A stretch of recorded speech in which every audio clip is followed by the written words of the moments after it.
Our Lord God is the winner. He's the victorious one. Therefore, His people must be winners. Everybody wants to be a winner, and everybody can really be a winner in his own right, in their own context. God designed His people to be winners. And when we say winner, we don't mean winners against other people, but against their own weaknesses and against the work of the evil one. Jeremiah 29:11 tells us, "For I know the plans I have for you, declares the Lord. Plans to prosper you and not to harm you, plans to give you hope and a future." Maganda ang plano ng Diyos para sa mga tao, that they are full of hope and prosperous and that they have a good future. But Satan wants people to be losers. Sabi po ng Panginoong Jesus tungkol kay Satan sa John 10:10, "The thief comes only to steal and kill and destroy." So who is a loser? Sa context po ng usapan natin ngayon, we will define a loser as a person who consciously or unconsciously allows Satan to steal what God gives him. He allows Satan to steal what God has given in store for him. And he allows Satan to destroy what he builds or what he will and he can build. In other words, a loser is a person who allows Satan to kill him and his potentials for greatness. And usually, this kind of loss happens through and because of a person's distorted values, point of view, behavior, and lifestyle. Ang mga matatawag po nating losers ay hindi losers dahil sa mundo, dahil inapi sila, dahil kinawawa sila, sapagkat halos lahat ng tao ay nakakaranas noon. Everybody has to contend with the same reality. But many people become losers because of their own distorted personal values and points of view. Their behavior and lifestyle will be the one to blame. So nakikita po natin ang ating ding meaning ng winner is the one who consciously or unconsciously does not permit Satan to steal from him, to kill him, or to destroy him. We like to discuss 7 marks of a winner so that the people of the Lord may always be guided to win and to become winners. Heavenly Father, we pray that your message may be simple, that we may understand and apply your message in our life. Patuloy niyo pong linisin ang aming puso, purify our motives, cleanse us spiritually so we can look at you and we can behold you and hold your hand and obey your voice. Be the speaker, Father. We ask you to sit on your throne of power and dispense blessings to your people. Kayo po ang maging tunay na tagapagsalita. Tuntungan po ng inyong paa ang inyong lingkod. Gamitin niyo pong kasangkapan, subalit lahat po ng mga karunungan sa inyo magmula. At sa pangalan ng iyong anak na si Jesus, iwinawaksi namin ang lahat ng presensya ng masasamang espiritu. Binibigo namin sa pangalan ng Panginoong Jesus ang anumang masasamang balak ng masasamang espiritu at masasamang tao laban sa iyong mga anak na nagkakatipon-tipon ngayon. We cover ourselves with the blood of Jesus and ask you, Lord Jesus, be our shepherd, be our teacher, be our guide. Father, we ask that you will bless us and lift up your name. In Jesus' mighty name we pray. 7 marks of a winner. At nais ko pong tingnan natin ang ating sarili, ang mga mahal natin sa buhay, ang ating mga nasa paligid, kung tayo yung mga winners, because we should be winners, because our God is a winning God, the winner Himself. Winners, first of all, know their right place. They stay in the right place. Lagi pong naaalala ang lola namin, sinasabi, lumagay ka sa lugar. Sapagkat yan ang isa sa mga pinakamahalaga na quality ng isang tao. Marunong siyang lumagay sa lugar. Hindi siya lumalagay sa hindi niya dapat kalagyan, hindi niya inaagaw ang lugar ng may lugar, leaving his own place empty. Maging sa creation, ang lahat po ay nasa lugar. Genesis 1:16-17. God made 2 great lights, the greater light to govern the day and the lesser light to govern the night. He also made the stars. God set them in the expanse of the sky to give life on the earth. In fact, the Lord set not only the stars in their places, but He set all things in their right places. At sabi sa Bible, in Christ, all things hold together. Proverbs 28 verse 2, when a country is rebellious, it has many rulers, but a man of understanding and knowledge maintains order. So a man of understanding or knowledge, in other words, a godly man, maintains order because God is God of order. And what does order mean? Everything in its place. Kaya daw po pag magulo, maraming rulers, kasi dapat isa lang talaga ang ruler. Magulo, pagka merong mga wala naman sa lugar nila, lumulugar sa pwesto ng ruler, hindi naman sila dapat, kaya nagkakagulo. Nature and creation is a clear display of order. Nature and creation is a set of clear boundaries and positionings. Hanggang dyan lang ang tubig, hanggang dyan lang ang dagat, hanggang dyan ang bundok. Kaya po nagkakagulo-gulo tayo. For instance, Metro Manila, puro flood. You know why? Dahil tinitirhan ng mga tao ang tabi ng ilog. Ang tabi ng ilog ay dapat walang bara para pag tag-ulan na maraming tubig na sabay-sabay na bumababa mula sa mga bundok, ang lahat ng yan ay buong luwag na makapaglakbay at makarating sa dagat. Pero dahil binabarahan natin ang mga ilog, ang mga bahay sa tabi ng ilog, yung easement kinukuha nila, dapat yun walang building, hanggang kaduluduluhan ay tumutungtong na yung mga poste nila sa ilog dahil sa kasakiman ng hindi nila lupa ay tinitirhan nila, kinakamkam. Ano nangyayari? Pag umulan, walang puntahan ng tubig, kaya nabubulok ang tubig sa paligid natin, ang tawag natin baha. Even Manila itself is full of esteros. Ang plano nila nung araw dyan, mga 100 years ago, gawin ang Manila na parang Venice, sa dami ng mga canals. Anong Venice? Venice, panis ang nangyari. Dahil tinira ng mga tao, inamkam ang mga ilog, binahagisan ng basura, so when the rains come, walang mapuntahan ng tubig. Even in towns like Los Baños, where it used to be nice when it rains, dahil sa dami mga village dito, village dyan, kinamkam din ang mga waterways, pag umuulan, baha, because people are not in the right place. Even your house must be in the right place.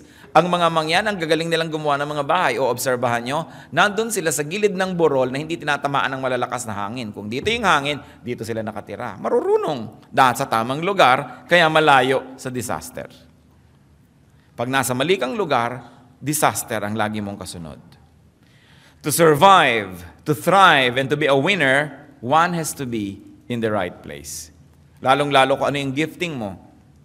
Ano ang iyong natural talent? Marami pong mga magulang sa kagustuhan ng mga anak nila maging engineer, maging doktor, maging kung ano-ano. Kahit hindi yun ang talent at gifting ng bata, pinipilit. So 7 beses lang nagbo-board, di pa pumapasa. Hindi kasi yun ang tama niyang lugar.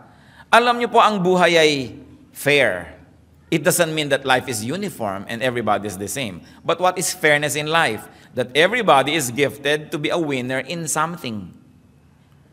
So when you operate according to your giftedness, your natural talent, doon ka magiging winner, doon ka magsashine. But when you are in the wrong place, you will never shine. It will always be just an uphill struggle.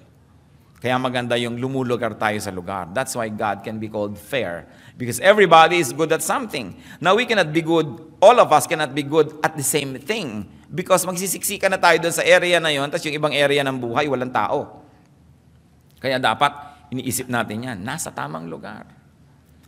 Gusto rin ng Panginoon, halimbawa na ang lahat ng kanyang lupa ay matirhan ng mga tao, pero bakit merong urban blight? Because of misgovernance and bad management, the countryside is not managed well. The countryside is very rich, but there are no economic opportunities. So everybody flocks to the city. So, wala nang matirhan, sisiksik na lang kahit saan, ang gulo-gulo, ang sikip-sikip. Hindi yan kagustuhan ng Diyos, pero wala tayo sa lugar. Wala sa disenyo. Pag sumakay kayo sa aeroplano, makikita nyo ang luwag ng Pilipinas. Bakit nagsisiksikan ang lahat sa Metro Manila at sa Cebu? At sa mga towns, makikita nyo po, ang mga town, siksik. Tapos ang laki-laki nung pagkalaki-laking space sa mga labas ng town na walang katao-tao. So hindi naman masikip talaga ang Pilipinas. Wala lang tayo sa lugar. It is important to be in the right place. Another mark of a winner is that winners do not talk too much. And they do not reveal everything to everyone. Hindi kahit na lang saan sila daldal dito, daldal doon, sinabi na lahat ang mga lihim na hindi dapat sinasabi. Pati sa panalangin, pati sa mga pangangako sa Diyos. Ecclesiastes 5:2, do not be quick with your mouth. Do not be hasty in your heart to utter anything before God. God is in heaven and you are on earth. So let your words be few. So sa pakikitungo sa Diyos din, huwag kang masyadong matabil, huwag kang masyadong maraming sinasabi, lalo na sa kapwa-tao. Marami mga taong napapahamak dahil sa kanilang katabilan. Kaya sabi sa Proverbs 20 verse 19, a gossip betrays a confidence, so avoid a man who talks too much. And if you talk too much, and if the Bible says you must be avoided, how can you be a winner? For us to win, we need a lot of help. We need help from people. But people help only those that they like. And if you talk too much and if you cannot be trusted, who will like you? Therefore, who will help you? It is important not to talk too much. Especially kung ang mga talk natin nakakapagpabigat sa ating kapwa. One mark of a loser is that he always complains. Lagi siyang may reklamo, lagi siyang may hinaing, lagi siyang may daing, lagi siyang may hinanakit, lagi siyang may problema. So ano pong ginagawa ng mga tao? Iniiwasan siyang kausapin. At yung mga iba na hindi makaunawa kung bakit sila iniiwasan, sabihin, kasi mahirap ako Kung nung araw lang na medyo may pera-pera ako, gusto ng mga tao, kausap ako. Siyempre, kahit nakakainis ka, kung may pera-pera ka, napagtsatsagaan ka. Kung wala ka ng kapera-pera, sino pa magtsatsaga sa'yo, nakakainis ka pa. Pero may mga taong walang kapera-pera, pero gusto mo lagi siyang kausap kasi nakaka-enrich. This is the winner. Na pagkakausap mo, nahawahan ka ng enthusiasm, ng sigla, gumaan ang iyong loob, nagkaroon ka ng pag-asa, tumibay ang iyong pananalig, nagkaroon ka ng ngiti sa iyong mga labi. Gusto mong kausap yon.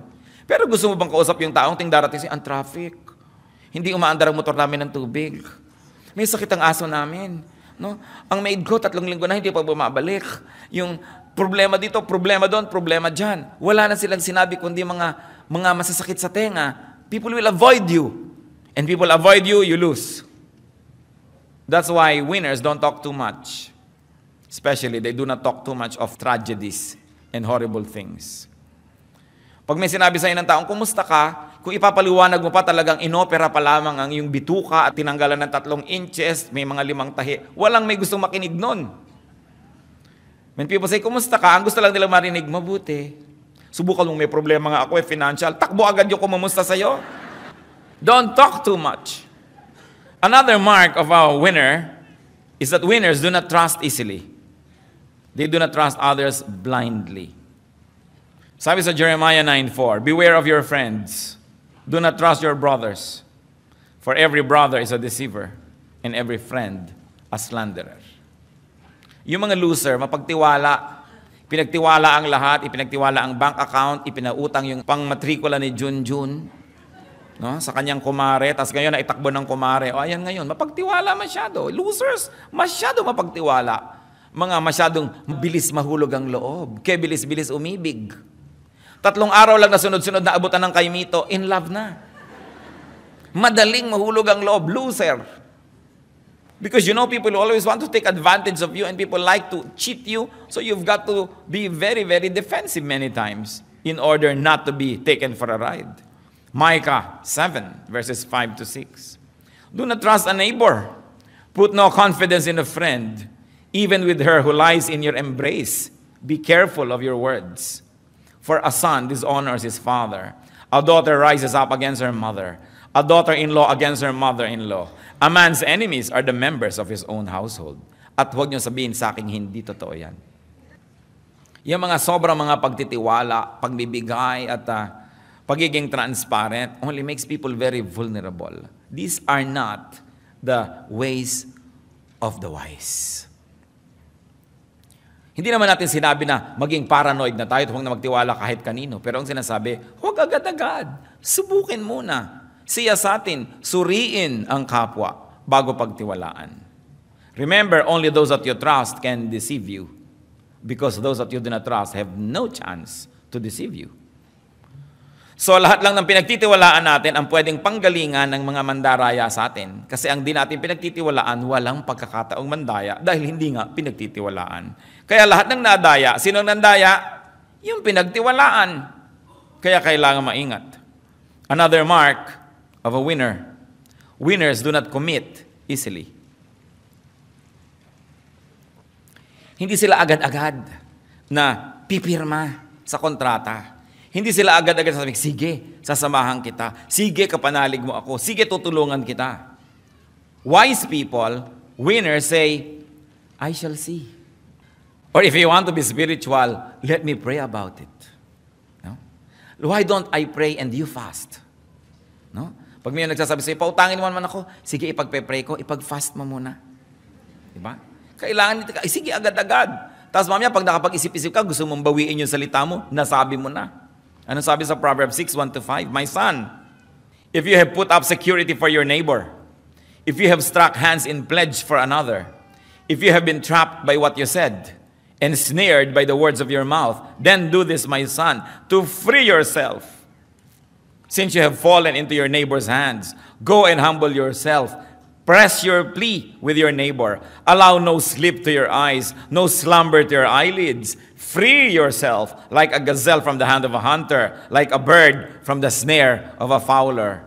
Alam niyo po, to strike your hand in pledge, ibig sabihin, gagaranti ka sa utang ng iba. Uutang ako, garantihan mo naman, kumare. O sige, lika. Feeling important ka naman na papirma-pirma doon. Sabi, anak, kung nagawa mo yan, huwag kang matulog, huwag kang magpahinga hanggang hindi mo nababawi ang pirma mo. Magbakaawa ka kung kailangan, magpakababa ka kung kailangan, but free yourself. Kung paano pumipiglas ang isang usa na nahuli ng isang hunter, ganun ang gawin mong pumiglas, huwag kang pumayag, huwag kang matutulog na nakagapos ka kasi paggising mo, baka lalong gapos na gapos ka na. Proverbs 11:15, he who puts up security for another will surely suffer, but whoever refuses to strike hands in pledge is safe. Inulit na naman, kung sino ang nag-guarantee sa utang ng iba will surely suffer. At huwag niyong sabihin hindi totoo. Napakarami na magkaibigan na nagkasira dahil ikaw yung nag-guarantee sa kanya tapos tinakbuhan ka. Magkakasira din lang kayo, matapos siyang tumakbo, magkasira na kayo bago pa siya tumakbo. At least nagkasira rin kayo, pareho lang, pero hindi kanya nadaya. Sabi, huwag kayo mag-guarantee. Ngayon sasabihin mo, Pastor, paano po yan? Di ba dapat tayong tutulong? O sige, tutulong ka, pero huwag kang umasa na babayaran ka para hindi ka iiyak-iyak pagkatapos. Sige, hindi kita pinipigil mag-guarantee, pero ituring mo nang nawala yan. Pag nagbayad na lang, bonus. Pero pag hindi nagbayad, sabi mo, well, naturally, tatakbuhan ako. Hindi ka bigo. Pero yung aasa ka, hoy, bayaran mo to talaga sa akinsi kasi mag-e-enroll lang anak ko. Tapos akinsi na, hindi ka pa pinupuntahan. Tinakbuhan ka na nun. So kung tumulong ka na huwag mo nang asahan pang ibabalik. Para pag ibinalik, tuwang-tuwa ka. Pag hindi ibinalik, inasahan mo na yon. Pero huwag yung iasa ang buhay nyo doon sa mga nangangako. Yung mga nagigipit, ipapangako ang lahat. Pag nakuha ng kailangan sa inyo, sorry na lang kayo. Sa James 1:19, my dear brothers, take note of this. Everyone should be quick to listen, slow to speak. In fact, slow to become angry. Because even anger is a commitment. Because when I'm angry with you, I commit myself to a certain course of action. Lalong-lalo kung meron kayong kaibigan, kamag-anak, galit sa isang tao, pupunta sa inyo, magsusumbong, yung galit niya, nahawa na kayo, galit na rin kayo, you have committed to his war. Kaya dapat slow to become angry. Galit na galit siya, pag nagalit ka na rin, kasama ka ng susugod sa kalaban niya, yung pala ginagamit ka lang niya, pinaikot ka lang niya. Remember, every story has at least two sides. And the side of the one close to you, the side of the one who talked to you first, is not always the correct side. So, be slow. Be slow to speak. Be slow to commit. And of course, very importantly, be slow to become angry. And of course, ano pa? Ang mark of a winner, avoid offending people. Even the Lord, who is creator of heaven and earth, prince of princes, kings of kings, ano pa? Ang sabi niya, huwag tayo mang-offend. Matthew 17:24-27. After Jesus and his disciples arrived in Capernaum, the collectors of the 2 drachma tax came to Peter and asked, doesn't your teacher pay the temple tax? Yes, he does, he replied. When Peter came into the house, Jesus was the first to speak. What do you think, Simon? He asked. From whom do the kings of the earth collect duty and taxes? From their own sons or from others? From others, Peter answered. Then the sons are exempt, Jesus said. But so that we may not offend them, go to the lake and throw out your line.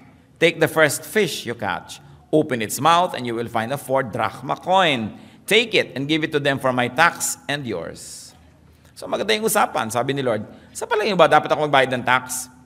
Hindi po. Son kayo of God eh. Oo nga. Pero sige na lang. Para huwag na lang sila ma-offend, magbabayad tayo ng tax. And if the Lord, who is King of Kings, will avoid needlessly offending people, why will we want to offend people? So winners don't needlessly offend others.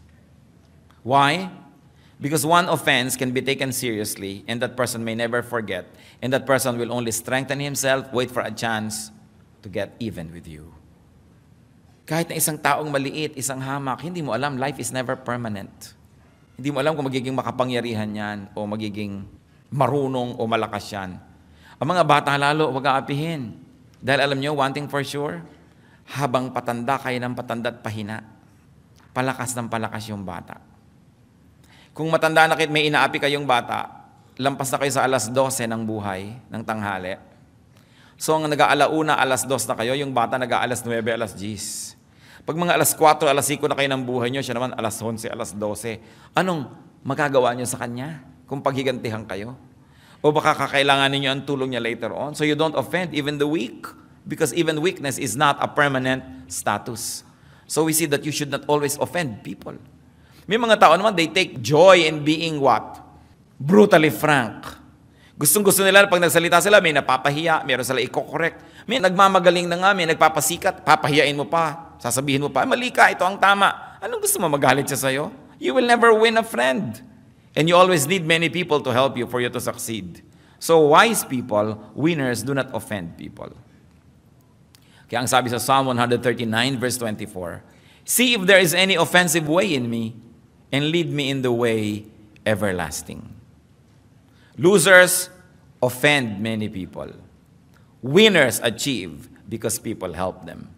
People help those that they like. And people do not help the offensive. Nagtataka ko, may mga tao, talagang tuwang-tuwa sila na may nabara sila, yung nagkakantsawan, sasaktan mo yung feeling ng isa, pipintasan mo siya, sasabihin mo hindi nakakatawa ang kanyang joke. Why can you not hold your peace? When you cannot say something that will make people feel good, shut up. Unless you are a prophet. But remember, the prophets get beheaded, they get killed. No? Miserable ang nagiging mga ending ng mga propeta because they don't hold their mouth. Kaya mahirap yung prophecy as ministry. Another mark of winners. Winners make and keep themselves useful. Dapat useful. Kahit po si Paul, kahit na deserve niya ang lahat ng support at tulong ng mga taong pinapakain niya spiritually, dinala niya sa Panginoon, tinutulungan. Sabi niya 2 Corinthians 11:9. And when I was with you and needed something, I was not a burden to anyone. For the brothers who came from Macedonia supplied what I needed. I have cut myself from being a burden to you in any way, and will continue to do so. Winners are pleasure to be around. In other words, hindi sila pabigat. Ang mga losers, pabigat. Tuwing darating sila, ang sinasabi lang nila, give me. Pag dumarating sila, sinasabi nila, comfort me, feed me, take care of me, encourage me, and that drains your energy, so you don't want to be around too much. Therefore, they become losers. Dapat lagi po tayong useful.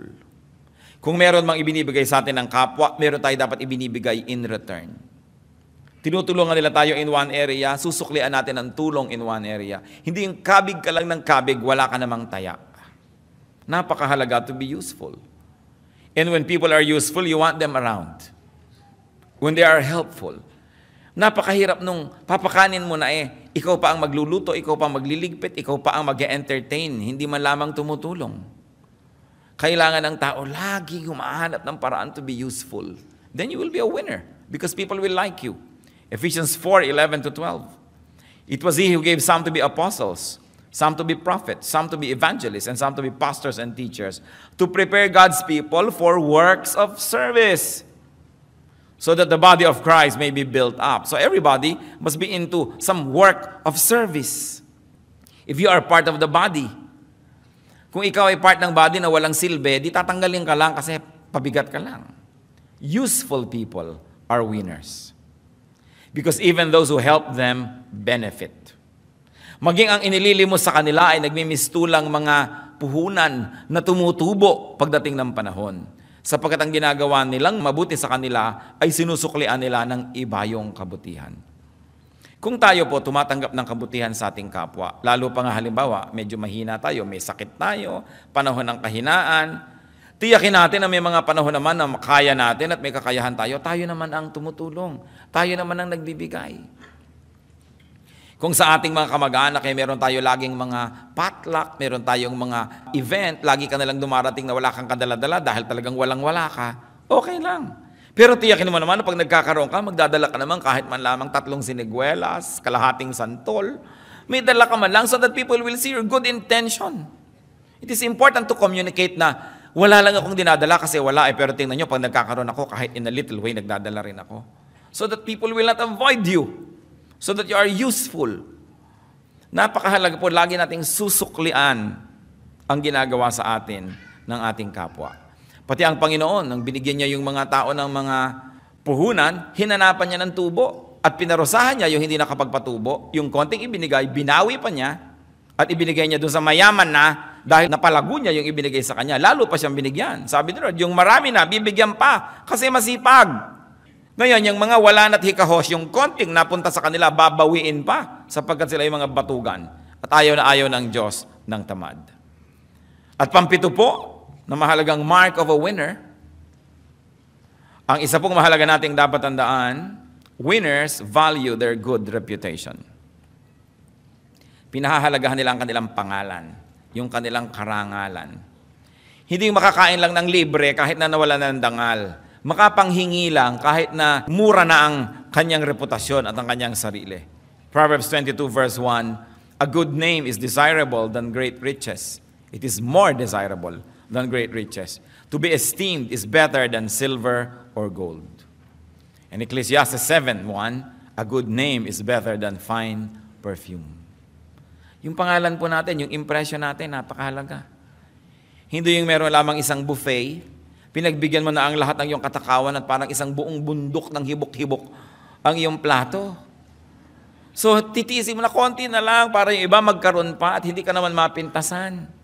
Hindi yung pagka nagkaroon ng pagkakataon, kuha ka na ng kuha, nawala na yung iba, baliwala na lang ang iyong pangalan. It is very important to value our good name. Especially if we are in the service of the Lord. Tayong mga Kristiyano. Kaya ayoko ng mga fundraising, sulat ka ng sulat kani-kanino. Gusto mo mag-retreat, gusto mo mag-camp, wala ka naman pera, kung kanino-kanino ka hihingi, manahimik ka sa bahay, doon ka magdasal, nandun din ang Diyos. Hindi yung naging cheap ka na, hingi ka dito, hingi ka doon, para ka lamang makapunta kung saan-saan. Meron tinatawag po ako ng Lord na mag-mission, mag-immersion, mag-observation sa Thailand, sa Burma, kung saan-saan, tapos lahat na ng tao magpapalimos ka. Kung tinatawag ka ng Diyos, di bibigyan ka niya ng pera. Ngayon hindi ka binibigyan, manahimik ka. Kapitbahay mo lang, kamag-anak mo, hindi Kristiyano, dapat mong missionin. Kailangan pa bang magpunta sa Cambodia para maging missionary? Kaya hindi ako masyadong ganado dyan sa mga kung ano-anong hingi ng hingi. Even sa atin, kung gustong mag-retreat, gustong mag-camp, magpapa-sponsor kung kani-kanino. Bakit hindi ka mag-alok ng something in return? I always tell our youth, malapit na ang camp. Baka manghihingi na naman kayo kung kani-kanino ng pang-camp nyo. Ba't hindi nyo i-offer na, 8 buwan ninyong huhugasan ng kotse niya at i-sponsor niya kayo sa camp? Give something in return. Hindi ka naman baldado, ba't ka nanghihingi? O sasabihin mo, ipapamalengke ko po kayo, o pag namamalengke kayo, babantayan ko yung bahay nyo. Give something of yourself. You don't just ask. Ang humihingi lang talaga yung walang kakayanan, yung sobrang bata pa, o sobrang tanda na, o sobrang may sakit. Pero pag may lakas ka na magte-text, may lakas ka maghugas ng kotse, may lakas ka na maglinis ang bakuran ng may bakuran. So you say, magkakampo ako, baka pwede na sponsor ninyo ako, lilinisin ko inyong bakuran. Dapat willing ka. One time, alam niyo naman yung mga racket-racket ng mga pupunta sa'yo. Alam niyo po, dati po akong bilanggo. Ito po mga tattoo ko. Tingnan niyo. Gusto ko na po magbagong buhay. Kailangan ko po ng pamasahe. Papunta sa probinsya namin. Bibigyan niyo ba ako? Hindi. Yung mga ganyan. Mga racket-racket yan. Para takot mo na lang sa tattoo niya, bigyan mo ng pamasahe. Kung anong tattoo mo? Ang tattoo ko, gusto mo tingnan? Tapos meron naman nahihingi. Sabi ko, teka, ano yung nanghihingi na yan? Alam niyo, kuminsan yung church natin, hindi tayo lagi nandito sa mall. Palipat-lipat tayo. May time na masyado kang accessible sa mga ganyan. Sabi nung, kailangan daw nila ng pamasaheng mag-asawa. Sabi ko, alam ninyo, wala naman kaming ganyang pondo na ipinamimigay. Kung gusto ninyo, tatawagan ko yung mga member namin, yung may mga gusto magpalaba, ipaglaban nyo, para kayo kumita. Sige daw. Dali, tanggal ang mga kortina, mga kung ano, palaban natin. Umupo na nga ang mag-asawa at talagang maglalaban na. Naglalaban na talaga sila. Mga 1 hour sa paglalaba, inawat ko na. Sabi ko, sige. Lumakad na nga kayo at baka kayo masyadong madelay sa biyahe nyo. Ito na ang pamasahin nyo. Kasi willing maglaba. Pero may allergic po kasi ako sa sabon. Huwag kang mabuhay. Hindi ka ba allergic sa pera? Hindi ka ba allergic sa hangin? Wakasan mo ng buhay mo, allergic ka pala eh. Ayaw mo magtrabaho, gusto mo humingi ka ng humingi. Ano ka, linta? At ang linta, kung mamatay, nagiging man lang fertilizer sa lupa. Mahirap po yung lagi ka lang hingi ng hingi. Kailangan meron kang binibigay na kabalit. Lagi ka naman pwede kang magbigay ng kabalit eh. Kahit hindi ka tumbas yung halaga, makita man lang na willing ka. Pagka ganun, gaganahan yung tumutulong sa atin. Winners are like that. And you know why they are winners? Because they will always not be down here. Because people will like them and will give them an opportunity. Lalaki ang mundo nila. May mamimit silang mas malalaking opportunity. Bibigyan sila opportunity. Kaya taas sila ng taas. Lahat po tayo na nakataas sa economic ladder, sa ating profession, dahil may mga tumulong sa atin. Hindi kayo pwedeng umasenso na walang tutulong sa inyo. People always need help to go up. And the wonderful thing about it is, people who can help like to help people who are likable.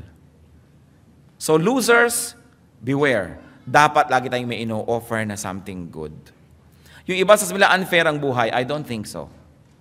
Sapagkat mayroong mga taong galing sa kalalim-laliman ng pusali, umasenso sobra. Lahat ng tao, I believe, may opportunity.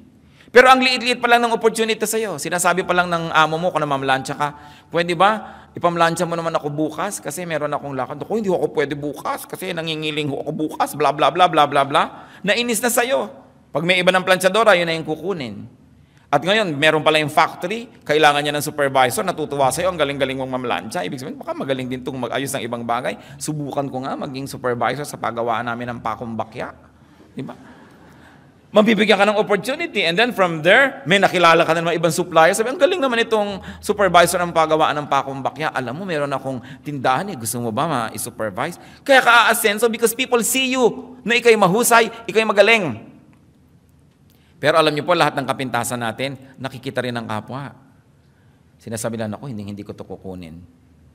At pag nakita ka pa ng mga may desisyon sa iyong mga katamaran, ibababa ka pa, tatanggalin ka pa. Hindi ba maraming kababayan tayo, may trabaho na, natanggal pa? Paano laging huli? Inuuwi ang pinto ng opisina. Paano hindi matatanggal? We all have opportunities. I believe that God is fair. But people destroy the bridges through which they should pass because of their lack of good character. At isa po yan na kapintasan ng mga losers, bad character. Dapat maganda ang ating pagkatao. Yung pagkatao, importante. So be winners because God is a winner. Know what it makes to be a winner. Know the marks of a winner. Observe and be guided by this. And avoid the ways of losers. At kung tayo po sa buhay natin, naramdaman natin parang loser, it's not the end of the world. Meron pa tayong pag-asa. Kung meron tayong mga kakilala ng mga losers, tulungan natin sila. But remember, help from a distance. Kung nalulunod masyado yung tao, pag lumusong ka, yayakapin ka niya, di ka niya bibitawan, pareho kayong malulunod. Kailangan gumawa ka ng ibang paraan para siya sagipin. Hindi naawa ka kasi sa taong ito, sobrang nagkanda, gulo-gulo na ang buhay, so biglang gagawin mo, pakasalan ko nga ito, kawawa naman. So nadamay ka. Dapat tayong matulungin, pero ang pagtulong mo dun sa taong nalulunod, from a distance. Unless you are really a very able swimmer, ilulubog ka rin niya. At napakaraming mga ganyan, naging maawain sa loser, naging loser din. Tutulong ka. Ipanalangin mo, but help from a distance. Because there are people who burn themselves and burn everybody else who gets near them. It's important to exercise caution. Heavenly Father, we thank you for your reminders and we thank you that you're a winner. Kung may mga kasama kami, Lord, na parang maiko-consider na loser sa buhay, tandaan namin ang mga paalala mo ngayon. Magkaroon kami ng pagbabagong loob. Ayusin ang aming mga ugali, ang aming pamamaraan. And in that case, O Lord, we will live and stand and walk along the path of blessings. And therefore, we will be blessed. Ituro mo sa amin na higit lalong mabuting paraan. At sa mga areas, Lord, ng buhay na kami mga winner talaga, we thank you, we praise you, we honor you. At ipakita mo sa amin yung aming mga areas where we are losers. At makita namin, Panginoon, ang pananagutan namin kung bakit kami loser. Tigilan namin ang paninisi sa kapwa at tingnan namin kung ano aming ugali, ang aming paraan, ang aming lifestyle. Help us, Father. We thank you, Lord, and we commit our lives to you, that through victories in our lives, not against other people, but against our own weaknesses, we may glorify you. Sa ilang saglit tayo tumungo sa presensya ng Panginoon, magpasuri tayo sa Kanya. If there are any losing ways, ways of losers in our lives, iwaksin natin yan. Tumingi tayo ng tulong sa Panginoon na magkaroon tayo ng pagbabagong loob, maiba ang ating buhay, at ipasalamat natin yung areas where we win. The Lord is here. Seek His presence and ask the Spirit of the Lord to tell you exactly where you stand. Tayo ba'y winner o loser? Hindi bagay sa mga anak ng Diyos ang maging loser because our God is victorious. Spend some time with the Lord in silence.